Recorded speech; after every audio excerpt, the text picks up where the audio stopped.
ఈరోజు నువ్వు చెరలో ఉన్నావేమో. చెర ఏంటి? అది పాతకాలంలో చెరలు ఉండేవి, ఈ కాలంలో చెరలేంటి అంటున్నావా?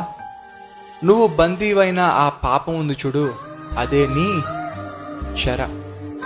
నిన్ను కట్టేసుకున్న ఆ వ్యసనం ఉంది చూడు, అదే నీ చెర.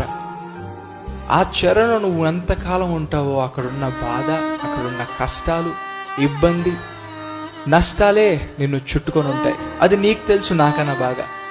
ఎంత బయటికి రావాలన్నా నువ్వు రాలేకపోతున్నావు. ఎంత ప్రయత్నించినా అసాధ్యంగా ఉంది. కారణం ఏంటి చెప్పమంటారా? నువ్వు ఇంకా మొరపెట్టలేదు. క్లియర్గా వాక్యంలో ఉంది. మీరు పూర్ణ మనసుతో, పూర్ణ హృదయంతో ఎప్పుడైతే నన్ను వెతుకుదురో అప్పుడు మీరు నన్ను కనుగొందురు. అప్పుడు నేను మీ